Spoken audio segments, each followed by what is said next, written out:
What's up, you guys? Marty Schwartz here of Marty Music. Thank you so much for the continued support of my project right here, Marty Music. Anyway, we're going to learn the first solo from Comfortably Numb. There's, a lot of cool stuff in there, so let's get to it. All right, so I'm going to break this down for you with a clean tone, and then we'll get back into the Gilmour kind of sound. But, we can pick apart the notes a little easier with just a straight clean tone. So, a lot of this is based on arpeggios of the chord progression, but let's get to it. 14th fret of the high E. This comes from this D chord. But what we want to do is rake. If you just dig into the strings to get that sound, but you're holding that 14th fret of the high E.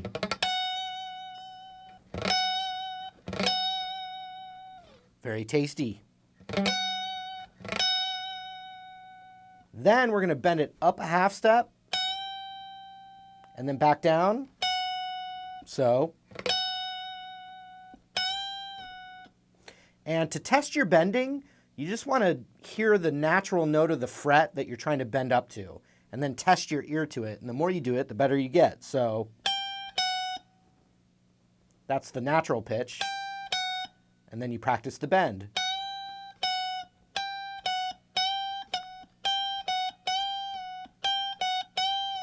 Just like that. So let's go back to the top. 14th fret high E, raked into it, half step up and back. Then we're going to go to the 15th fret of the B string and bend that up a whole step. So here's the 15th fret. And if you want to test your bend, it'd be that.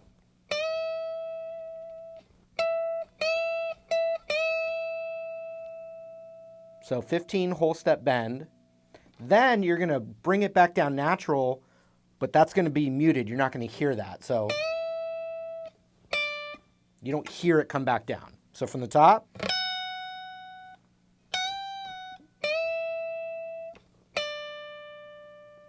Middle finger on the 14 of the B. And then we hit it again. And then with my index finger, I'm going to roll it over on the same fret, the G and D string, 14th fret. Like that. So it looks like this. It's a little weird on the fingers, but that's how I'm doing it, and that's just what I figured out. So 14 on the high E, raked in. 15 of the B up, a whole step. Back down natural.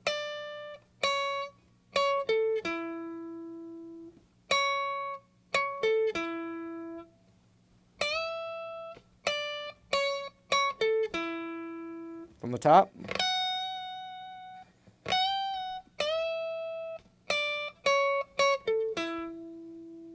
Then we go down to the D right here, which is the 12th fret of the D string.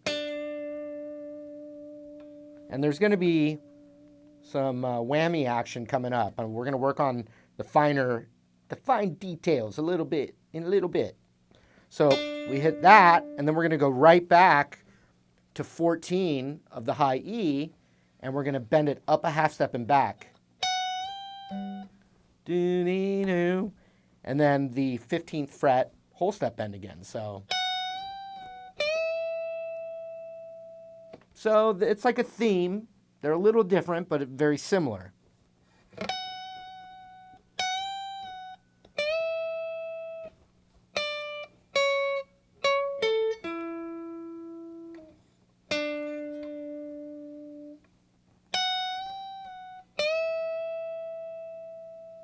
So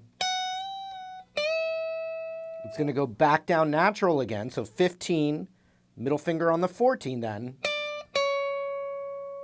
And then it's going to do this little slide down thing. So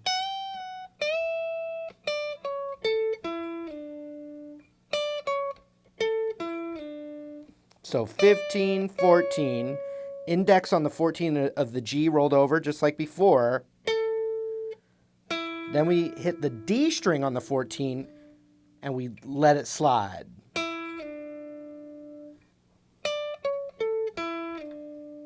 Watch again.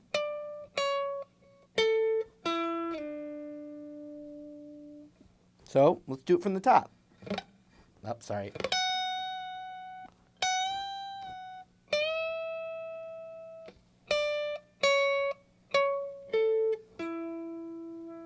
Whole step down.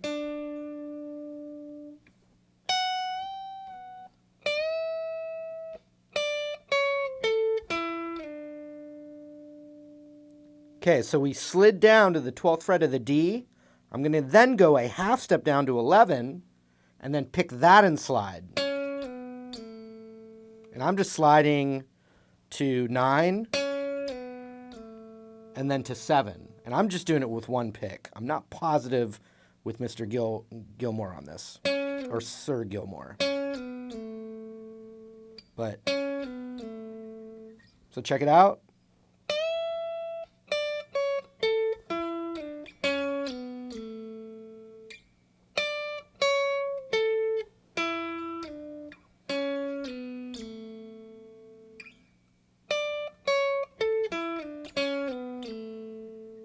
All right, from the top, really slow so far.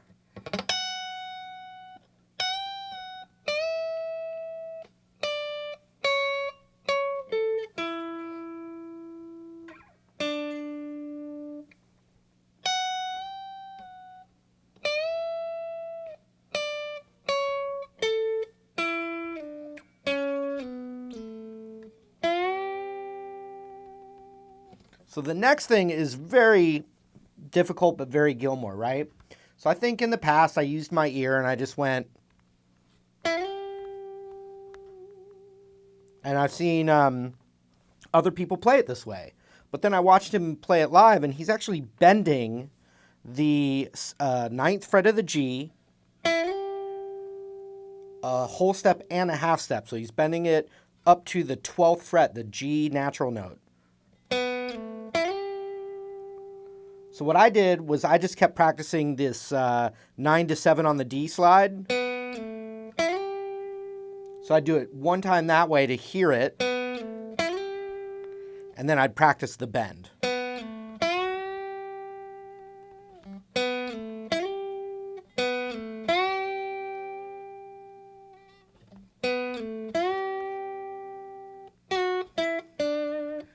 Then he lets it go down a half step. So the pitches, you want to practice the pitches and then work on your ear to get the bends. So it'd be that, dun, dun, dun, dun, dun, dun, which would be 11, 9, index on 7, but he's doing that with bends.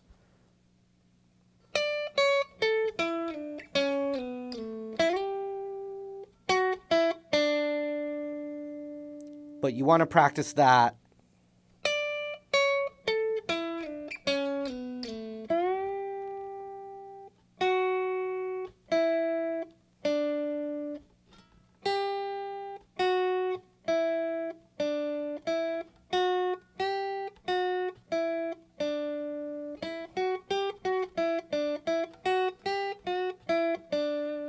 Great practice. I've never really done a lot of that, so I really practiced that a lot, and I'm still, not as good as Gilmour. But anyway, let's do it from the top, and we'll work on that.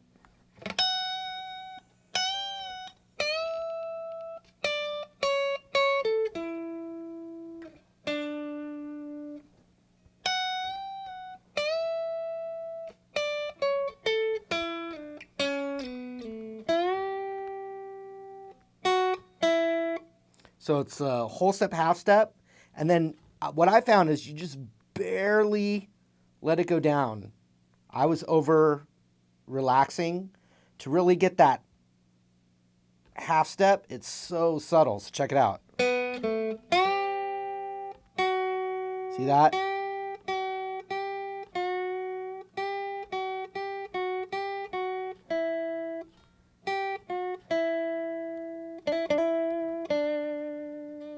So I'm going, I'm hammering up from 7 to 9 on the G. And he's going to be doing, well, that was crap, but I'll show you that in a second. It's very subtle and you need it up here. So let's do it from that point.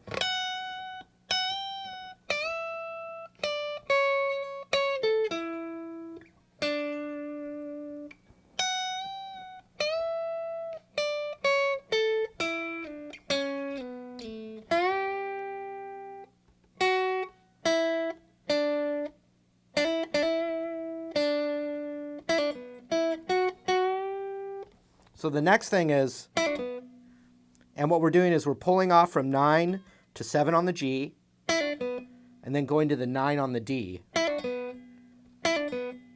So the line sounds like this.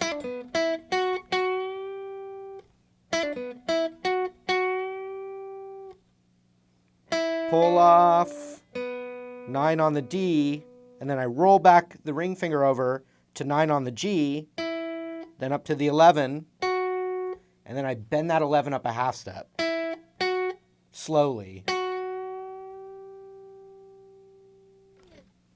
So, from this part.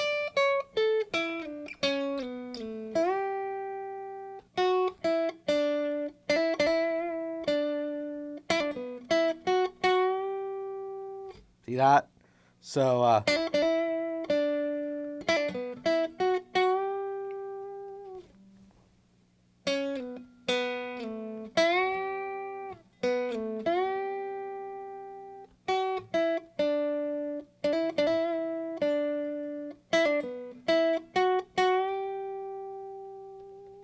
and there's just one last really beautiful movement. That's really it's kind of the scale. It's the major scale. A arpeggio. I guess you could call it an A major 7 arpeggio, but.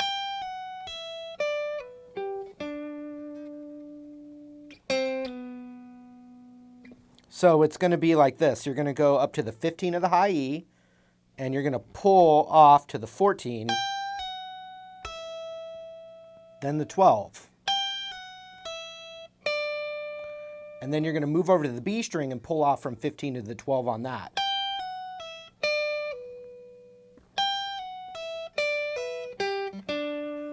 And then it's 12 on the G, 12 on the D. So.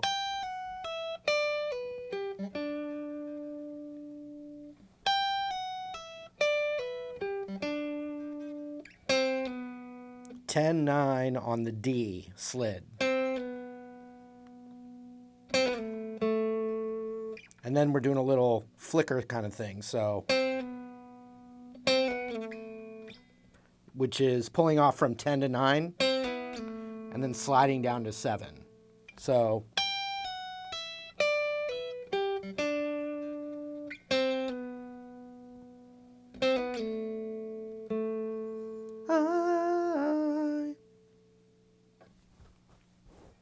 So one more time, super slow, and then I'll add the effects, and we'll add a little bit of the whammy bar to it. Here we go. Super slow. Sorry.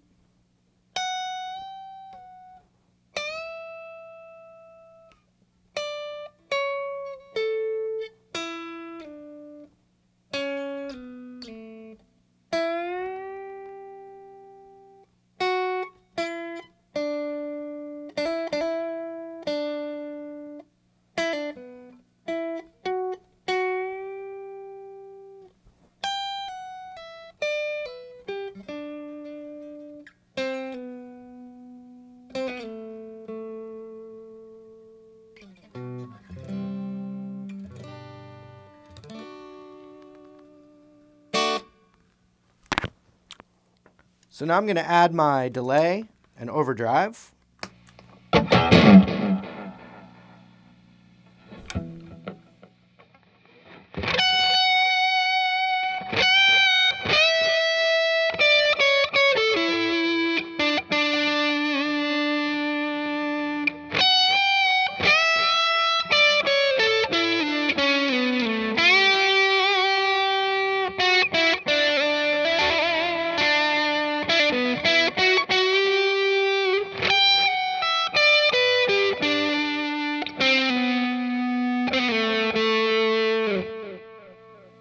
So we want to get the whammy bar if you have one. If not, then you're good.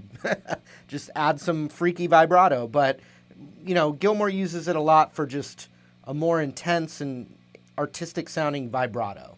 So you kind of got to get it to that sweet spot where it's already kind of up here and ready for access. And what I'm doing is, the first time I do it is on this. And the whammy, the best you can do with the whammy is be as subtle as possible. Barely wiggle that thing.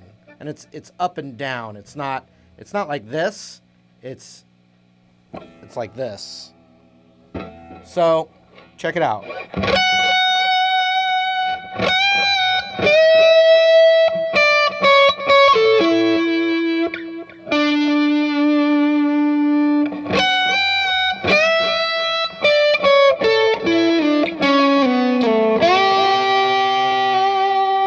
So, what I noticed is or at least for me, what makes it work, since I'm not a whammy master, you can do that big bend, and the bend's holding out. That's when you can grab it and give it a little wiggle.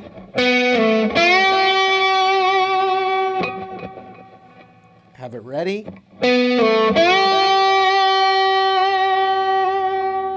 Barely touch it.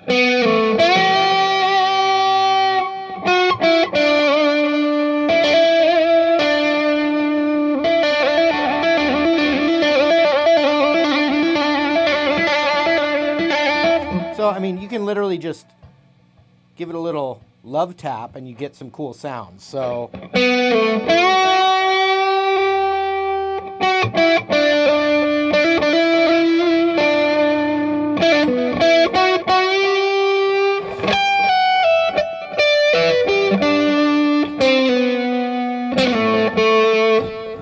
I'm using it sparingly. I'm using it here.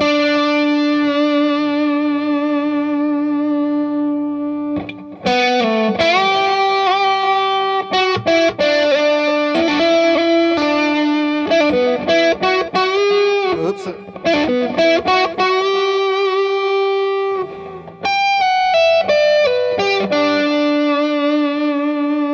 Any of those long sustaining notes where you'd think of a singer using vibrato, like, oh, that's where you can kind of add some of those flourishes. So let me try it one more time.